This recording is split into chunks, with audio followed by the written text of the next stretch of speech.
여당이 상당히 좀 자존심 싸움을 하는 거, 기싸움을 아직도 하는 것 같아요. 기싸움.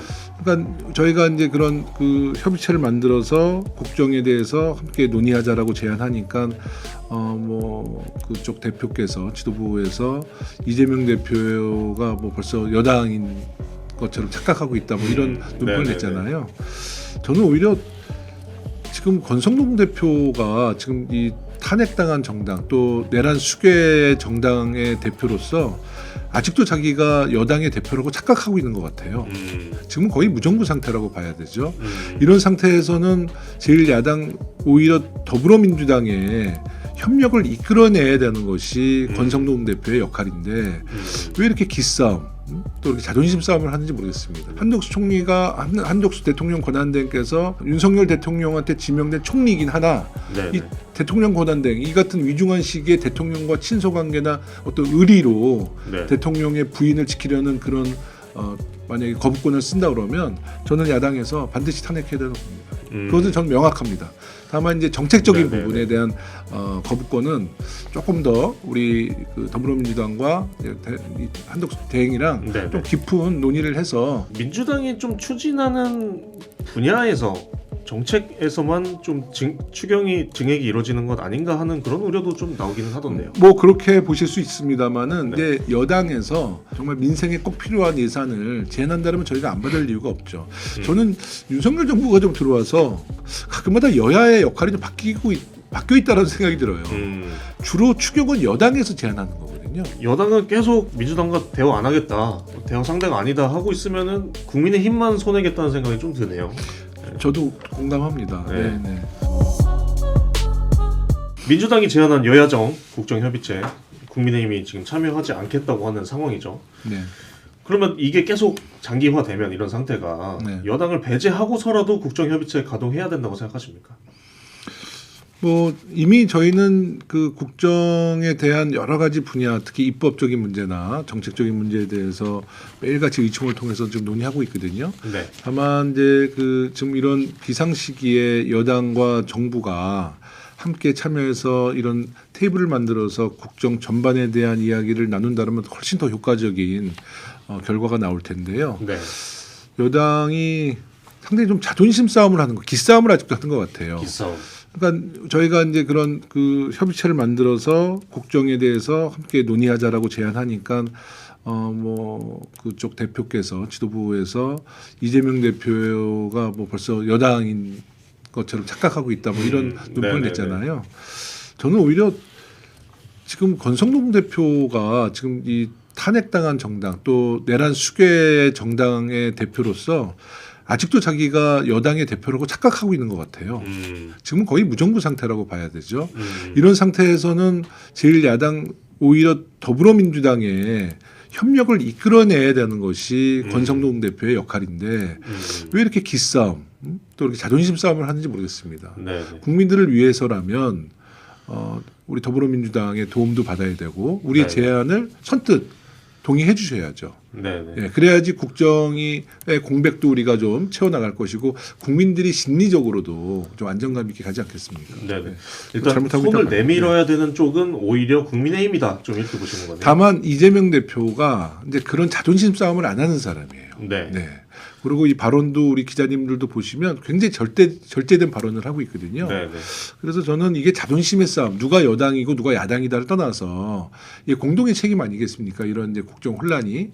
그렇다면 여당이든 야당이든 정말 뭐 어떤 이해관계를 따질 것이 아니라 바로 그 국정협의체를 만들어서 급한 물부터 끄고 뭐 외교, 안보, 국방, 뭐 민생까지 여러 가지 문제에 대해서 함께 고민하고 의견을 함께 모으는 것이 국익에 도움이 된다고 보고 그것이 국민을 위한 정치다라고 저는 보고 있습니다.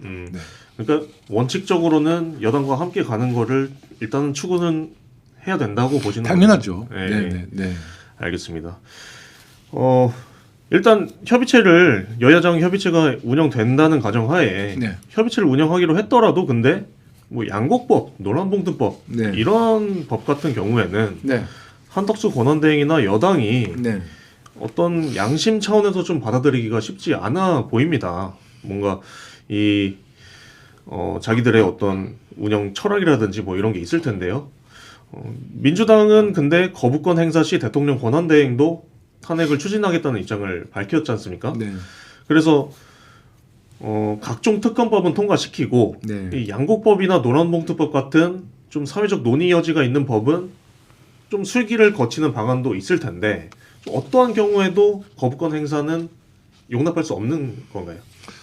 모르겠습니다. 저는 이제 이것은 이제 당 지도부와 뭐 깊게 이제 뭐 내용을 공유한 적은 없고요. 네. 지금 말씀드린 건 저 개인적인 판단이거든요. 일단 윤석열 대통령이 그 거부권을 정말 남발했잖아요. 25번의 거부권을 남발해서 야당의 모든 그 법안 처리를 다 이제 무력화시켰고 또 그것을 시작으로 야당과 여당 또 정부 간에 굉장히 긴장감이 돌았는데 지금 이 탄핵된 이 시점에서 저는 그 한덕수 총리, 그러니까 대통령 권한대행께서 네. 대통령의 이제 권한을 대행하는 것이기 때문에 네. 매우 그 권한을 좀 신중하게 썼으면 좋겠어요. 네, 또 그것을 소극적으로 썼으면 좋겠습니다. 소극적으로. 네, 예. 개인적으로는 뭐 양곡법, 노란봉투법에 대한 거부권을 사용하면 안 된다고 저는 보지만. 네. 그 정책이라는 것은 찬반이라는 게 분명히 있고요. 이제 뭐 여당, 야당의 이견도 있고 또 국민들 사이에서도 찬반이 있습니다. 그래서 저는 양곡법, 노란봉투법이라는 정책 부분에 대해서는 한덕수 총리가 최대한 소극적으로 네. 이 문제를 접근했으면 좋겠다는 생각을 갖고 있습니다. 네. 다만 김건희 특검법 같은 법을 네. 한덕수 총리께서 거부권을 썼다. 네. 저는 그러면 반드시 탄핵해야 된다고 봅니다. 이건 정책 부분이 아니라 김건희 특검법은 사실 하나의 개인에 관련된 비리와 부정에 대한 우리의 네네. 그 의지잖아요. 네네. 또 국민들도 김건희 특검법은 반드시 필요하다고 보고 있고요. 네네. 한덕수 총리가 한덕수 대통령 권한대행께서 윤석열 대통령한테 지명된 총리이긴 하나 네네. 이 대통령 권한대행 이 같은 위중한 시기에 대통령과 친소 관계나 어떤 의리로 네. 대통령의 부인을 지키려는 그런 만약에 거부권을 쓴다 그러면 저는 야당에서 반드시 탄핵해야 된다고 봅니다. 그것은 저는 명확합니다. 다만 이제 정책적인 네네네. 부분에 대한 거부권은 조금 더 우리 그 더불어민주당과 이 한덕수 대행이랑 네네. 좀 깊은 논의를 해서 좀 지혜를 찾았으면 좋겠다 이런 말씀을 그럴 드립니다. 여지는 있다. 네, 네, 예, 네. 예. 알겠습니다. 그 민주당의 추경 논의를 두고도 좀 비판이 나오는데요. 네. 뭐 이럴 거면 본 예산 심사 때는 왜 사상 초유 수준으로 감액을 했느냐. 그런 비판인데 네. 혹시 뭐 반론이 있다면 좀 어떤 얘기를 해주십시오. 뭐 너무나 이제 잘 아시겠지만 이 국회는 그 예산을 심의할 수 있는 권한이 있고요. 네네. 특히 삭감 권한이 있지 증액 권한이 없습니다. 그러니까 지금 국민의힘에서 계속 그 더불어민주당 예산에 뭐 보이콧했다는 문제는 사실 모순이에요. 지금 저희가 예산을 삭감한 거는 대통령 비서실, 국가안보실의 특수활동비, 검찰 특정 업무 경비, 특활비, 네. 감사원의 특경비, 특활비, 경찰 특활비인데 네네. 이번에 예결위에서도 그 특활비를 소명한 부분에 대해서는 삭감을 안 했고요. 국민들에게 공개하지 못하는 정말 은밀하게 네. 뭐 가끔마다 떡값으로도 쓰고 네. 뭐 정말 그 돈도 나눠주고 그랬거든요. 네. 특히 연말에 그 특활비를 많이 쓴다는 거잖아요. 아. 네. 그래서 정청래 의원이 검찰 법무부 장관에게도 특활비를 국민에게 공개하면 특활비 삭감하지 않겠다는데 결국 삭감한 부분은 공개하지 못한 부분에 대한 삭감이었어요.